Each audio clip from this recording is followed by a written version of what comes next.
Today, I'm going to be going over how to determine whether or not a protein powder supplement is good or not. Now, I want to start off by saying certain products are going to serve certain purposes, right? Like if you can't have lactose, you're lactose intolerant, then you might want to go, opt in for a lactose-free protein powder, right? But if you need something that's going to help you to more efficiently build muscle, then maybe you might want to get something like a casein product, which is basically just another form of protein. But I have 3 different proteins here today that I'm going to show you how to kind of determine the density of the actual protein that you get. Because a lot of these powders have a lot of additives to them, and some of those additives are good. It might be other supplements, like I was saying, like casein. So we got the Promisil, we got Diesel, which is New Zealand whey isolate. These are both whey isolates, but this is New Zealand whey. They put it through a process to also make it lactose free. If you have a really bad lactose intolerance, I probably wouldn't even take something like this. But for Kara and I, it's worked pretty well, and Kara does have a mild lactose intolerance. So we got the Diesel, the Promisil, and we got the Highway. The Highway from Revolution. No offense to Revolution, this is probably the worst product you could ever buy. And just for the record, this was this is a free tub. It was gonna go in the garbage anyway, so I just took it because I was like, hey, it tastes kind of good, but after taking it a couple times, I realized it was really starting to mess with my stomach. The best way to actually determine what the density of your protein powder is going to be taking the size of the scoop, okay, in grams, and dividing it with the amount of protein in the actual supplement, like per serving, right?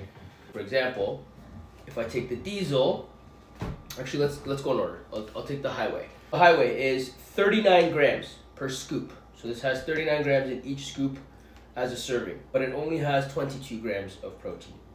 So what we're gonna do is we're gonna take the 22 grams of protein and divide it by the 39 grams in the scoop. So that's 0.5, I'm not gonna show the screen because it's probably gonna flip the numbers, but it's 0.564. So the density of this protein is not very good. And like I'm saying, you can imagine what other fillers are going in and sweeteners and crap that are going in the other 50% of that one. So that's the best way to actually determine the density of your product, and then obviously looking into the ingredients and figuring out what works out with your body through trial and error. But now if we take the Diesel, so this is a 30-gram scoop, we have 27 grams of protein. So now if we go back to our calculator, 27 grams of protein divided by 30 grams is 0.9. So already just this being a whey isolate, naturally it's gonna have less calories and stuff from the Highway, but you can see its density is very high. It's at a 0.9. So you're getting a lot more bang for your buck in regards to protein with this product. Third is the Promisil. So Promisil has 32.5 grams in the scoop. 24 grams of protein. So we're gonna take the protein, 24 grams, divided by 32.5 grams, and 0.73, right? So that's not that bad. And then also you gotta take into consideration that this product has casein in it, casein protein. Naturally that's gonna take away from the density, but you're getting something that's beneficial for the process of building muscle anyways, so it doesn't really matter. But the protein count is still, it's much lower than Diesel. And I know you're thinking 2 or 3 grams don't make a difference, but they do.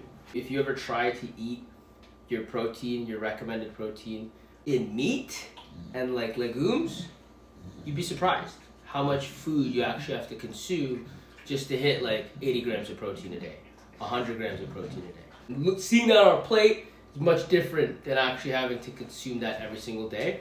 Not just for your gut and for your appetite, but also for your pocket, because it's expensive, right? So if you think about now, Diesel, I think this right now, if I'm not mistaken, is about $60. So if we have $60, 2 pounds, 908 grams.